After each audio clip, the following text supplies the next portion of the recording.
Hello, everyone. This is Anna Pacheco, SantaFe101.com. My guest today is James Congdon, and he is with Santa Fe Properties. Mr. Congdon, do I have your permission to record this interview?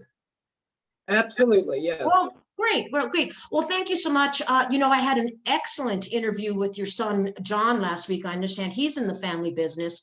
And so I just wanted to get your take. I know you've been a realtor for many, many years, and I'd love to hear about, your any sage advice you have about either Santa Fe County or San Miguel or some of the other areas you may have worked in.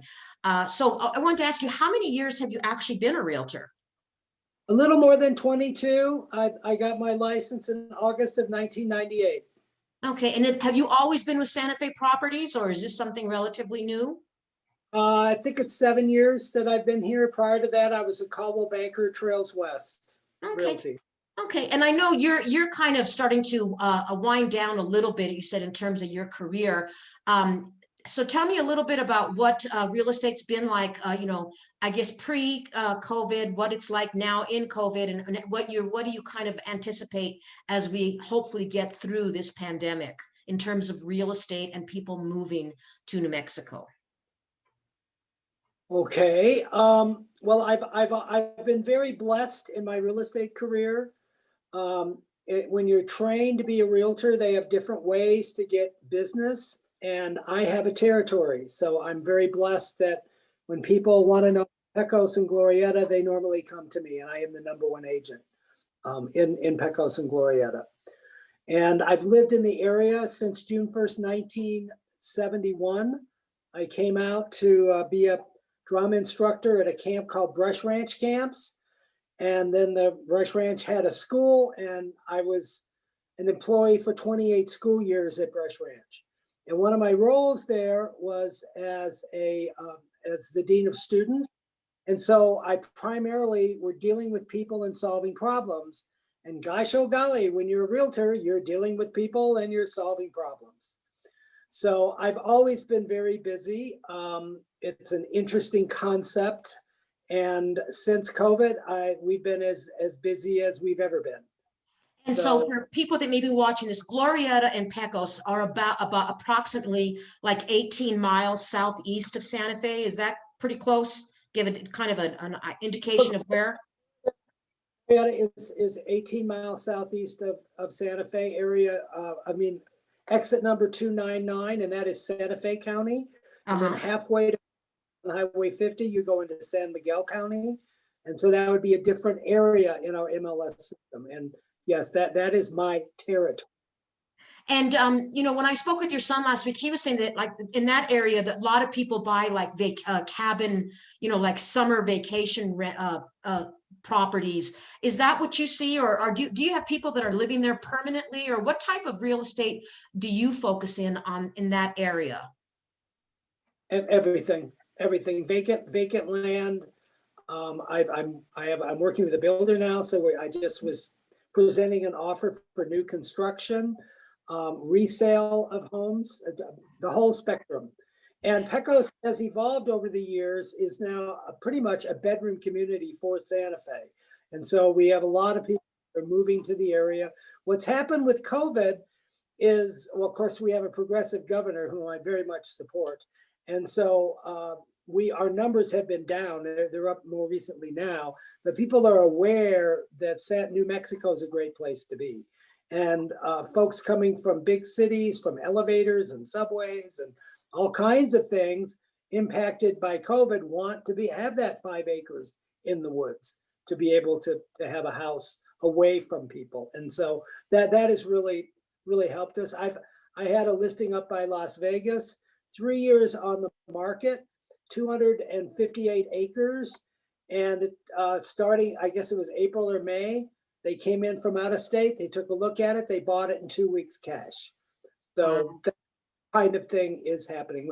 Between John and I, we closed 50 deals last year.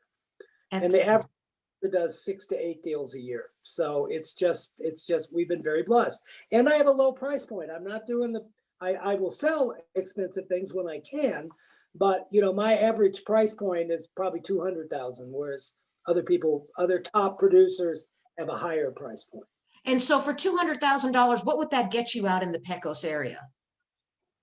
Nowadays, not a whole lot. Not a whole lot. We have 166 frontage road 2116 in Row. It's 1,288 square feet on 1.5 acres. And we got a full price offer and we were listed at 242.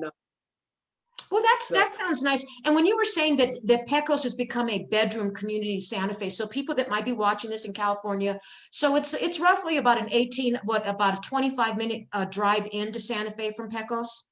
Yeah, 25, they'll get you to the old Pecos Trail exit, yes. And so you're seeing, I guess, for people that in these bigger cities, I mean, for probably, well, I don't know about for you, but for me, 25 minutes seems like a long time because, a long distance, but I'm spoiled, right? But for many people coming from these other areas, it's a no brainer, they're able to just come on in and they can live in they can get more for their money outside of Santa Fe, certainly at this point, more space. What about the internet out there? Because a lot of people are working remotely. Is Wi-Fi pretty strong out there? Are people able to hook up and work remotely? Absolutely. And then it gets down to how much money you want to spend. We have a house in Kuroko, which is a suburb of Rivera, and they pay $50 a month for their internet and it gets them Netflix and basic things. The buyer is going to work full time out there. That's the other thing about COVID is people are now not going to work. They're working from home. So Exactly. that is very well stated. And so for $90 or $100, then they can have, it'll be faster and they can be at another level. But I raised my two boys. I live up the Glorieta Lookout Road in La Cueva, and they went to schools and they had to have the internet. So I was on an alternative for a number of years, and then CenturyLink upgraded their system. So now it's with my phone, $98 a month for the internet that I have. That includes a landline telephone. And when you're a realtor, you got to have a landline telephone. Although when they called at 10 after 6 this morning to talk about an Amazon charge that never happened, it's like, oh my God. I scream, I'm on the no-call list. Well, that makes them call you, I guess. I don't know.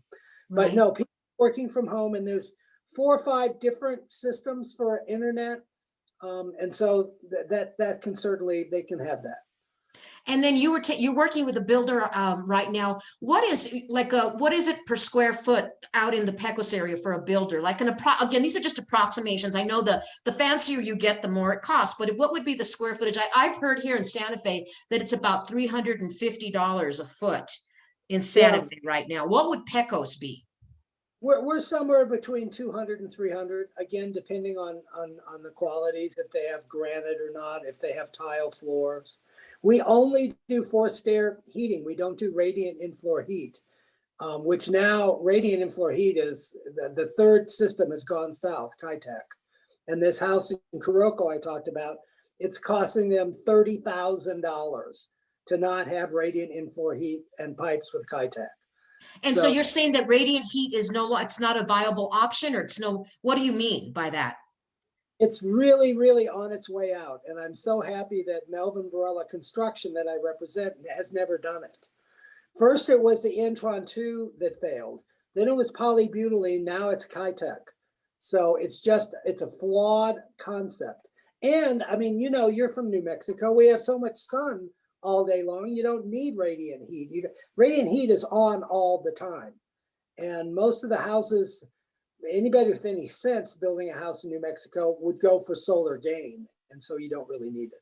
What about, speaking of solar, is there any type of solar construction going out in your area, or do you work with builders that are knowledgeable in that area? Because I know a lot of people are wanting to be as green or as free from the standard energy sources as possible.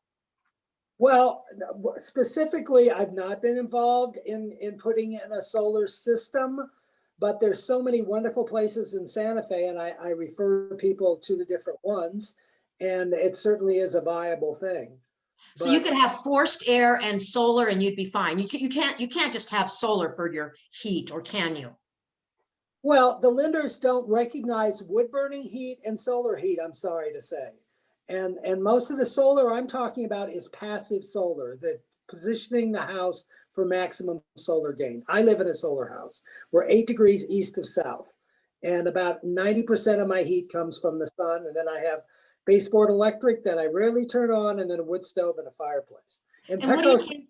You're saying the lenders they don't recognize solar or wood burning. What does that mean? they won't make a loan unless there's a traditional heating system. Hmm. Oh, it's so ridiculous. I can't tell you. Yeah. So if they had a full blown solar system with not just passive solar, but baseboard electric through solar, then maybe. But you have to have comps for that. So it's difficult. But and so are like the average size of properties out there, are they like 2 to 5 acres, or is it all over the map? All over the map. Are you seeing a lot of like some of the older Spanish families that have been there for generations or centuries? Are they moving out and selling their land, or what are you basically seeing out in that area? I haven't had a whole lot of that. Many of the Spanish families are making their lot smaller and passing it down to the family. Okay. And they're able, if you have, say, a 5-acre lot and you want to cut it in half, you can do that, but there's a exemption that you can only sell half of the 5-acre lot. And that's how you get around the 240-page New Mexico Subdivision Act. So I'll get a call 2 or 3 times a year. Oh, I want to buy 10 acres and have a subdivision. I went, okay, are you ready to jump through a bunch of hoops? Are you going to have an archaeology study, a hydrology study, a 55-foot turnaround for the fire truck, public hearings? I mean, it's very difficult to have a subdivision. So and why is that? New Mexico, why is that? Is that just something that's unique to New Mexico, or have you seen it other places? Well, it's every place. New Mexico had been behind the ball in the past. It's all done around water. How much water do we have? And we have a finite amount of water. And so it's just the question on the Spanish families. Yes, sometimes that will happen. But for the most part, many of them are passing it down to their children and their family. Okay, good. And then about water, are a lot of these places that people are buying, are they most likely they're having to dig wells, correct? Well, within the village of Pecos, absolutely not. And we have an 8-unit subdivision, Peggy Lane subdivision that I represent, and that is village water and sewer. And I think it's $1,200 for water and $1,500 for sewer. And that's a year, correct? That's annually. No, that's the fee to have village water and sewer. That's the fee. Then you pay a monthly basis, somewhere between $40 and $60 a month. So it's a one-time fee, and then you pay a monthly fee going forward. Yes. Okay. So within you've got a community water system. Otherwise, yes, more than likely it's going to be a well, a shared well, or having to dig a well. I have properties John might have mentioned are ones up in the forest, up at Grass Mountain and Holy Ghost. Mhm. Many of water catchment systems. And so they're catching the water from the roof and they're doing a reverse osmosis to clean it and then delivering it. And they're drinking bottled water. But you can shower and flush toilets and such with recycled water. And in terms of digging wells out there, how deep do you have to go? About 350, 400 feet? Really depends on where it is. You wouldn't want to do less than 150 feet, and you can go. Our one up at we have the Padre Springs subdivision on top of Glorieta Mesa, overlooking the whole valley. That well is 1,800 feet deep. Wow. So there's not a simple answer for that. The closer to the river you get, the less deep you need to go. So, you were saying that, your experience, in working at the ranch, that you have to be able to be you have to be able to solve problems. So as a realtor, you're having to, if somebody's interested in a property, I guess I'm assuming you kind of direct them or guide them to somebody who might dig a well, or all the different, necessary things to try and to get a house up and running. So there's a lot to it. It's not just like buying a house in the city where you just buy a house on a block and there it is. Absolutely. Yeah, we did 151 acres, but above you've been to Pecos, right? You've been to Yes, I have. Behind the Dairy Queen is El Molino, where the smelter was for the Torero mine. This is all the way up at the top, 6.5 miles from the pavement. And a couple from Long Island living on the ocean bought it for $325,000 for 151 acres. And so I had him in touch with 3 different well drillers, and I think he may have picked the one that he might want to use. There's no way they will ever have electricity up there. So they're going to do a solar system, possibly a windmill, possibly a generator. Many of the solar systems will have a backup generator. So when the sun don't shine for 3 days, you can still have electricity. So Well, it still sound, was it 325 or whatever you said for 100 and some over 100, 100 acres? That sounds like a very good price, actually. Oh, well, price per acre, it was a good price. It's going to cost him lots and lots of money to develop the property. And it's really so far away. It's a long 6.5 miles to get there. Well, they really want to be isolated, it sounds like. Total privacy. They didn't want any noise. That's what they wanted. And the builder I represent, Melvin, actually for $25,000 made the road better. We didn't even take the listing till they agreed to have the road upgraded. So, and I have a saw in the back of my car, and I'll be showing property sometimes, and a tree will be over the road. It isn't too big. I get out and I cut the tree. So it's just part of being the Pecos guy, shall we say. And so you're doing a lot of work. You've done a lot of work out in that area. Are you selling any real estate in town in Santa Fe these days? Oh, sure. Yeah. No, but it piggybacks. They get to know you. They have a comfort level with you. They have a house in Santa Fe, or I sell them a house in Pecos, and then they buy a house in Santa Fe, and then they want to move on, or they know me, or the brother or the sister or whatever. So no, we sold 3 or 4 houses in Santa Fe last year. Right. Well, that kind of sounds like that's how I got a hold of you. You sold my cousin's property out in San Miguel County, and he's getting ready to sell a house in Santa Fe pretty soon. And he said he was going to call you. So that's exactly how it works. It's, it always boils down to it's a people business, relationships. So when we're off camera, please remind me of your cousin's name. And that. Okay, I definitely will do that. Yeah, and so in terms of, Santa Fe is it's from what I can. From what I read anyway, it's getting harder and harder to build new subdivisions. We're kind of like, we're running out of land here. What do you foresee? I mean, what do you think the future of Santa Fe will be in terms of real estate? Because unless you have my perspective, unless you have a lot of money, it's harder to get a place here in Santa Fe. Yeah, I don't disagree with that. I mean, they're expanding all the way out to 599 on the way to the airport. So there'll be more houses built out there.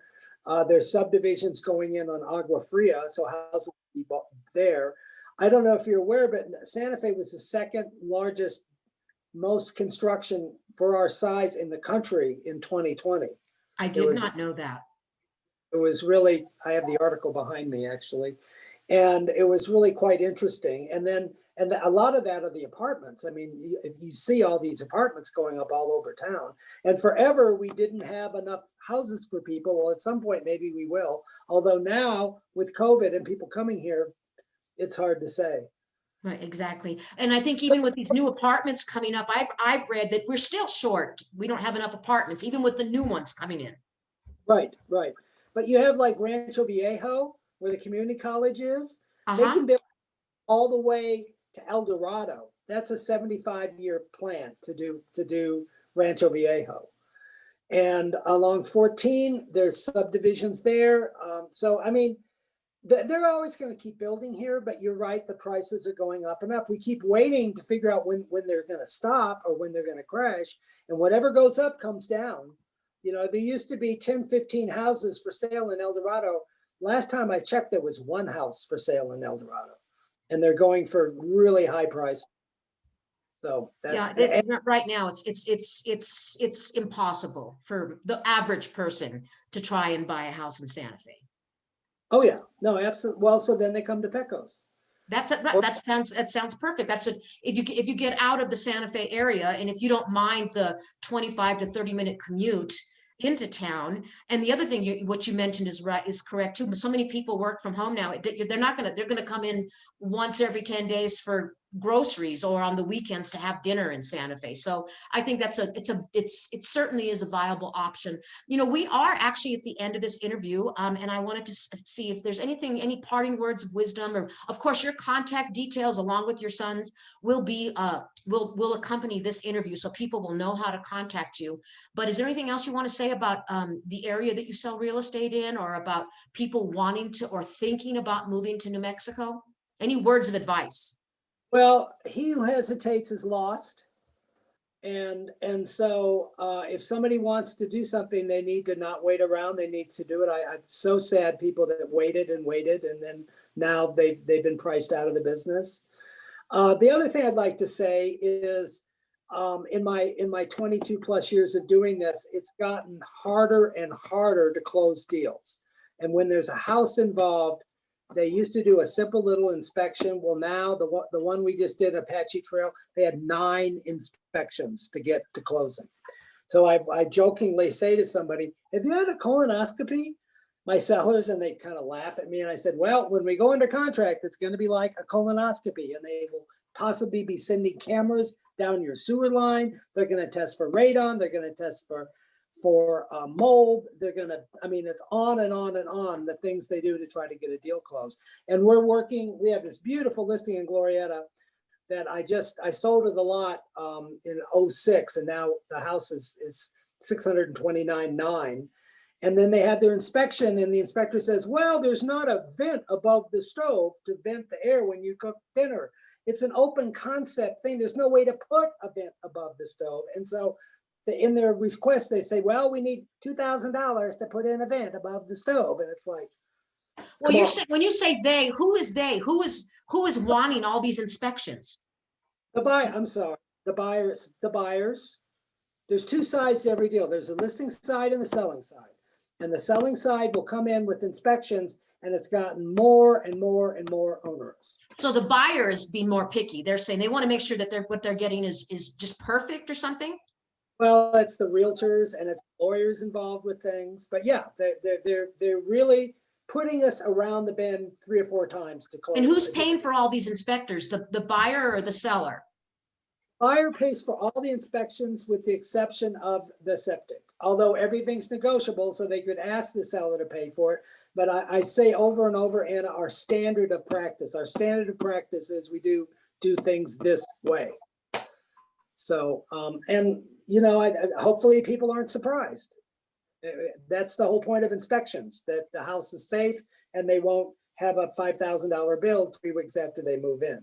Well, then that's probably better safe than sorry. But it sounds like a lot of, I mean, I admire the realtors out there, because you're working very hard right now, and it just sounds like a lot. It's not as easy as it used to be, it sounds like. But I really do appreciate what you said about, you know, you have to jump on it, because prices are not going to go down. And if you're waiting for the perfect the perfect property to land on your lap, it's most likely not going to, because, like, you know, New Mexico's been discovered by everybody. So more and more people are moving here. And so you're right, don't wait.